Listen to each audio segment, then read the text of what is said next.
ঘূর্ণিঝড় শুরু হয়েছে, দরজাটা লাগান। অনেক ঝড় হচ্ছে।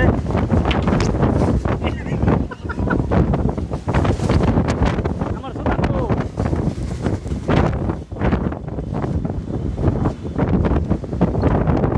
অনেক ঝড় হচ্ছে। আমার জুতাটা হারিয়ে গেছিল, জুতাটা অবশ্যই খুঁজে পেলাম ছাদের এই কোনায়।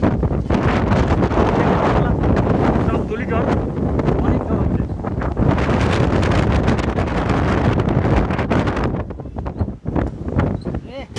সারা শরীরে বালির অবস্থা খুবই খারাপ। এই যে এটার জন্য খুলেন খুলেন, এটার জন্যই। আরে ভাই এটার জন্যই খোলেন, লাগান। আরে ভিতরে আছে, ভিতরে সিটকে নিয়ে করা। খুব খারাপ অবস্থা দেখেন, কোথাও তাকানো যাচ্ছে না।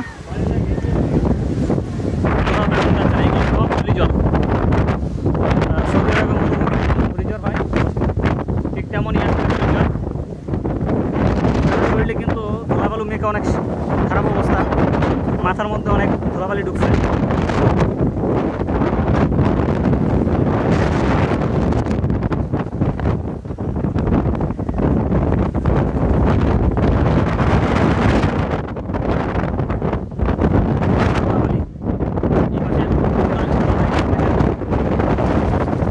একেবারে খারাপ অবস্থা,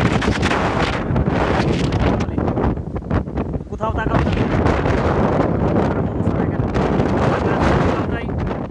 ধুলাবালুতে ভরপুর। এখন বৃষ্টি শুরু হয়, খুব বাজে অবস্থা। তাকানো যাচ্ছে না, এখানে তাকানো যাচ্ছে না।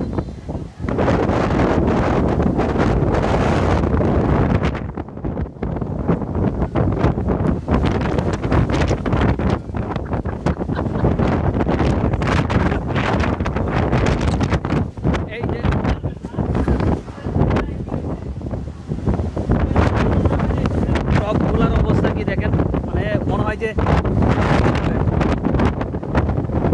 এখানে বাতাসের অবস্থা খুব চোখ সব কথা বলার মতো কোনো অবস্থা নেই, চোখ বন্ধ করে কথা বলতে হচ্ছে। দেখেন এই অবস্থা, চুলের অবস্থা, চুলের মধ্যে অনেক ধরাবালি।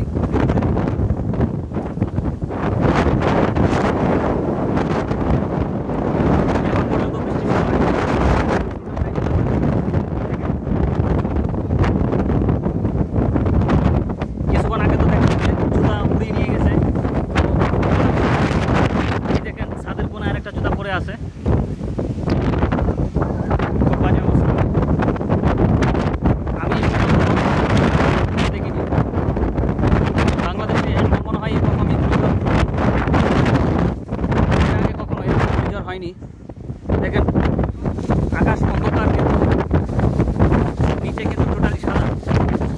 বাসার ছাদ থেকে, রাস্তা থেকে ধুলাবালি উড়ে আকাশের দিকে উঠছে।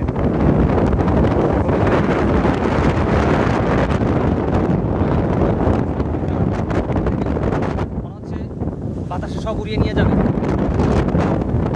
সব কিন্তু ধুলাবালিতে ভরপুর। এখন বৃষ্টি হয়ে গেছে, এখন আমি ভিতরে চলে যাবো, দেখি দরজা খুলতে পারি কিনা।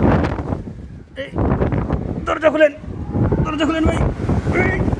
এই খুব অবস্থা, এই লাগান। অবশেষে ভিতরে ঢুকতে পারলাম, লাগান। ভিতরে ঢুকতে পারছি, কিন্তু রুমের ভিতরে লাগালেন না, কারণ কি? হ্যাঁ, ভিতরে ধুলাই কি হয়েছে আমি তো জানি না যে এত বাতাস হবো।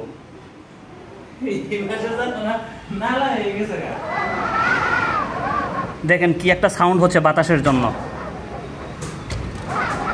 এই যে দেখেন।